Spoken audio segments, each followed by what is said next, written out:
Este es el espacio de entrevistas con Liz Valareso. WQ Digital. Lo ves, lo escuchas. 9:05 a.m. y le doy la bienvenida aquí en WQ Noticias a Luis Felipe Tillería, candidato a la presidencia por Avanza. Gracias por acompañarnos. Buenos días. Sí, un placer.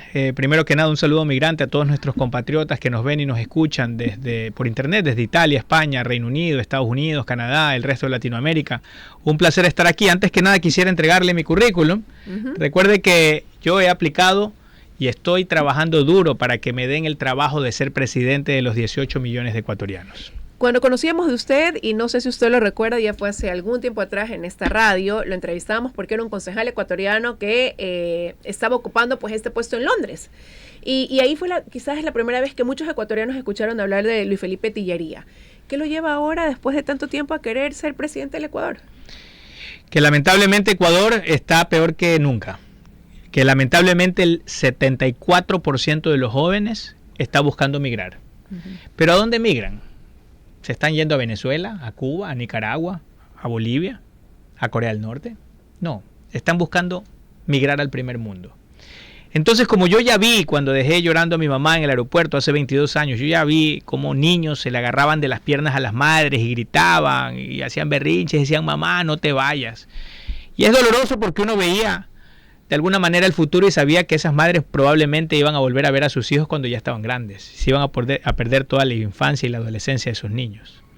Entonces, en lugar de que ahora repitamos la misma tragedia y de alguna manera separemos el 74% de las familias de Ecuador, mejor hagamos las reformas que hizo el primer mundo cuando no era primer mundo. Hagámosla ahora aquí en Ecuador para que todo Ecuador se enrumbe al primer mundo y aquí tengamos las oportunidades. Pero para lograr quizás oportunidades que viven quienes están en el primer mundo, se necesitan de varias cosas. Entre esas, una, decisión política. A veces esas decisiones pueden tener un costo alto y por eso muchos se frenan en ejecutarlas por el precio que puede conllevar un cambio. Y segundo, también reformas en distintos ámbitos. Hoy hay muchos bloqueos que están puestos en nuestra Constitución. Correcto. Entonces nosotros planteamos un reseteo económico que haga que la economía ecuatoriana sea mucho más libre. Porque la economía ecuatoriana está llamada a ser la número 1 de Latinoamérica. Podemos ser un país rico, pero necesitamos darle más libertad a la gente. A eso no le gusta a los políticos, porque así no podrían robar. Pero más libres manteniendo el sistema actual de la dolarización. Definitivo, es que la dolarización es lo que le ha dado la libertad a la gente, imagínense. Antes, desde 1925 hasta el año 2000, teníamos un sistema en el cual los políticos cogían nuestros dólares y nos daban unos papelitos que se llamaban sucres. ¿Quién decidía cuánto valía el sucre? El político. Ahora los políticos ecuatorianos ya no pueden decidir cuánto vale el dólar.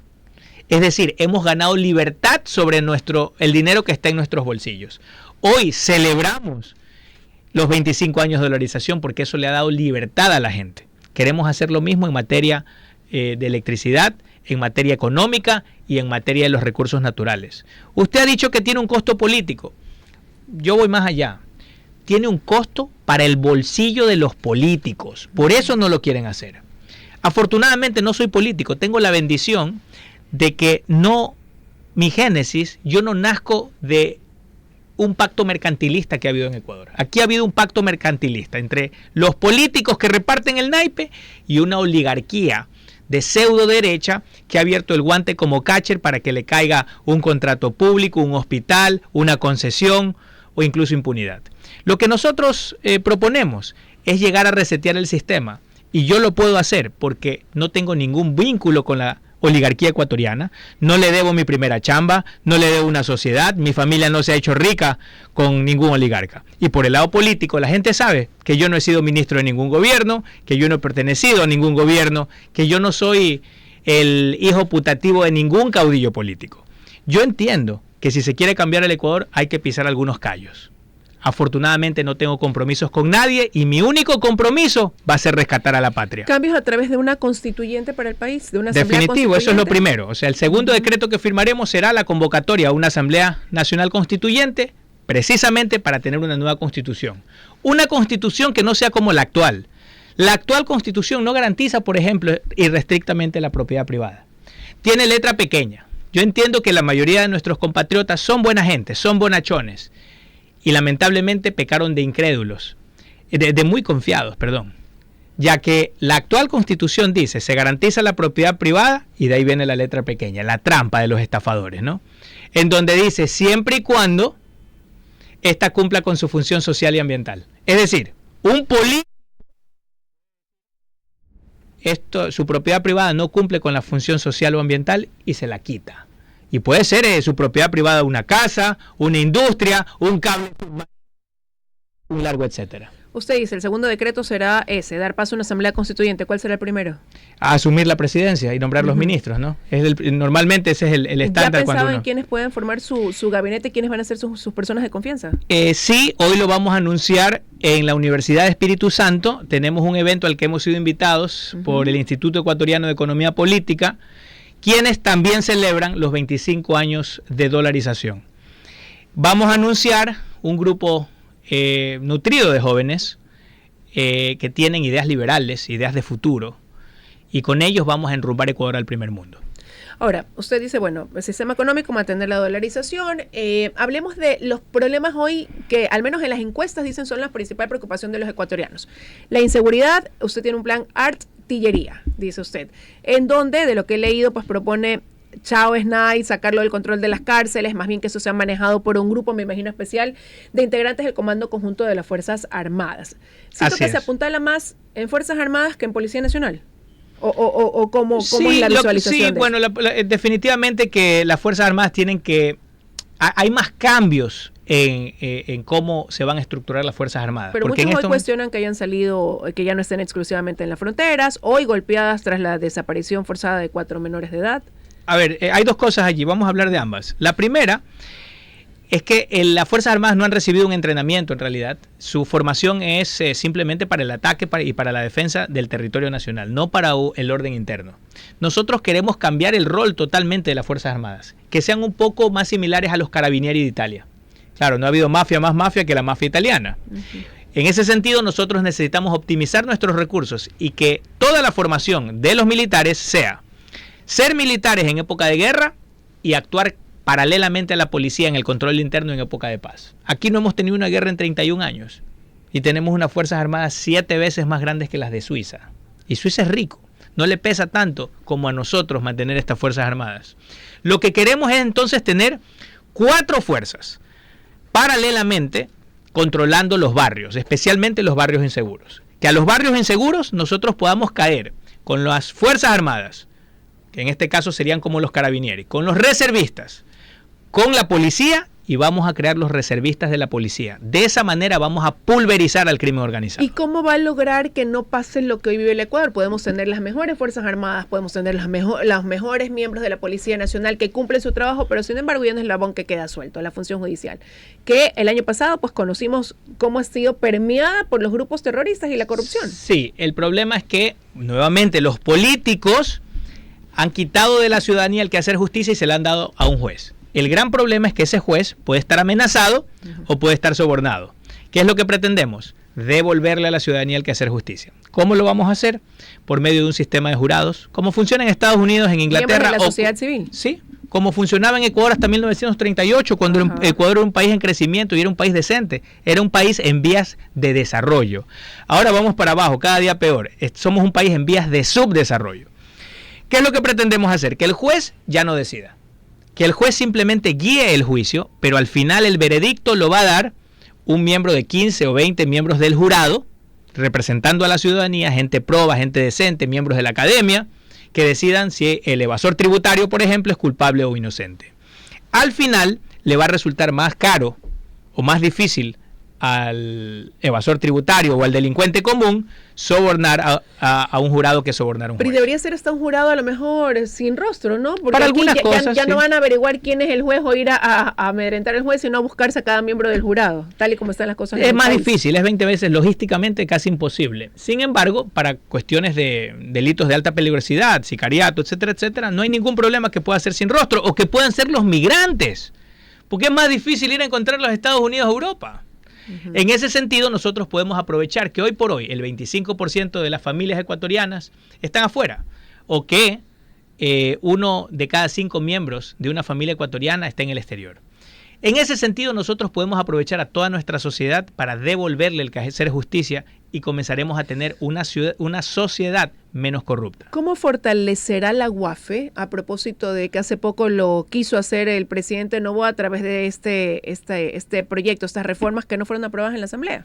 Sí, bueno, vamos a, también de la pregunta anterior se la voy a contestar acerca de los niños. Pero ¿usted sabe cuántas sentencias ha habido en el gobierno de Noboa para el lavado de activos?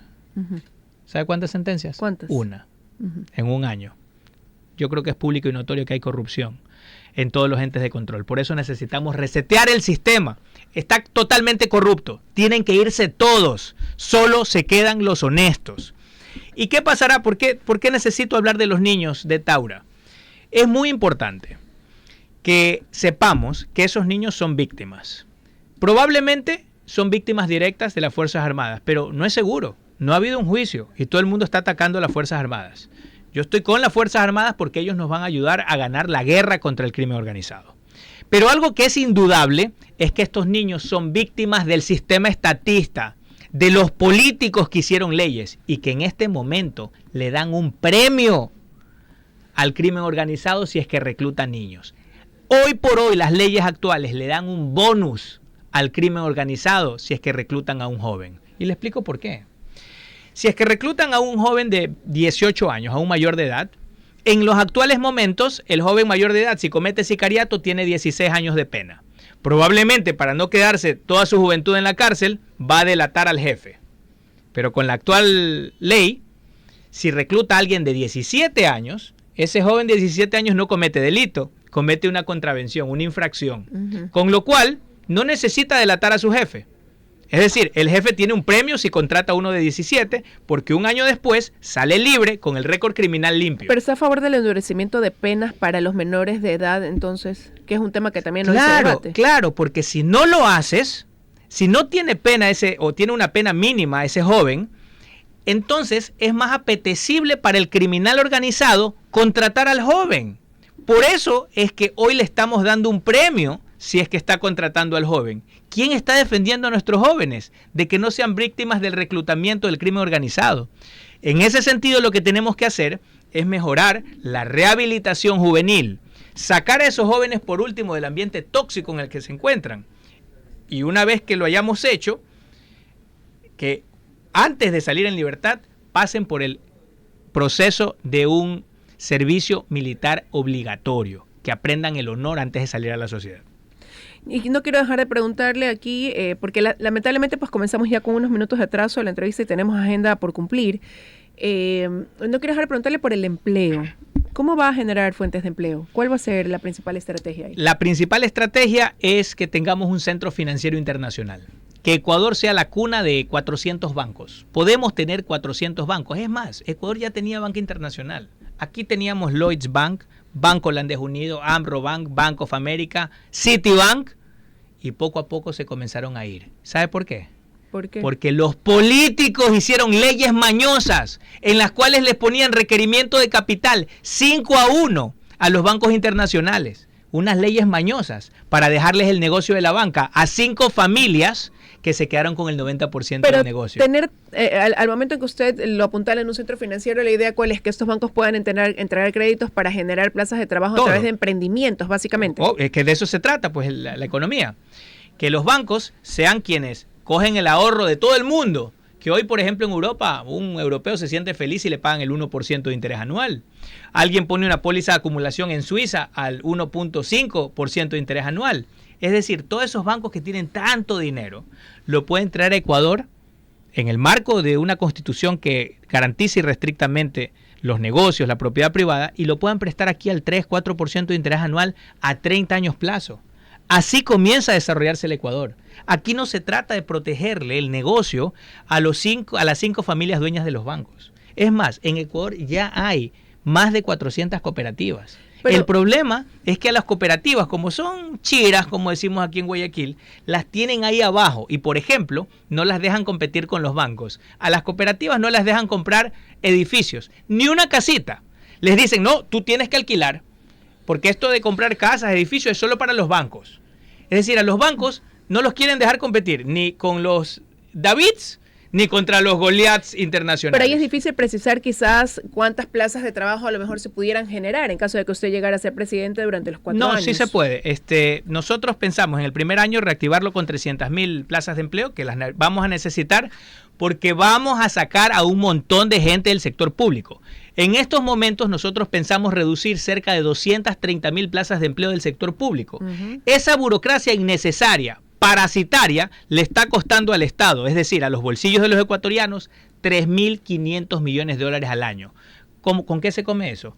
3.500 millones de dólares al año significan 10 millones de dólares diarios que se están yendo por la burocracia parasitaria. ¿Qué compramos con 10 millones? 10 escuelas. ¿Qué compramos con 10 millones?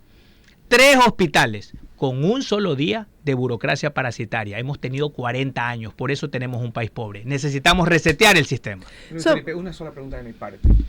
La dolarización, necesaria, indiscutiblemente, Totalmente irreversible. Totalmente de acuerdo. ¿Cómo hacemos para fortalecerla? Por ejemplo, que vengan dólares. Un centro financiero, tecnológico y logístico internacional es clave. Queremos devolver las empresas públicas a los bolsillos de los ecuatorianos. El caso más polémico, Petroecuador, dividámosla en 3 partes. La una parte la dividimos en 18 millones de acciones y le entregamos una acción a cada ecuatoriano. Él verá si la vende o la guarda en el segundo cajón de su casa y se queda recibiendo $80 anuales todos los años. Claro, a alguna gente no le resuelve el problema $80, pero para una familia pobre de 5 miembros, 80 por 5 son $400. Si le llegan el 15 de diciembre, quizás es la diferencia de tener Navidad o no. Quiero que Petroecuador por primera vez le toque a la gente y asimismo todas las 369 empresas públicas. Pero por otro lado, de nada sirve cambiar los dueños si no se cambia la administración corrupta de Petroecuador. Por eso queremos, y aquí fortalecemos la dolarización, vender un paquete accionario, 30-40%, a una empresa de tamaño mundial.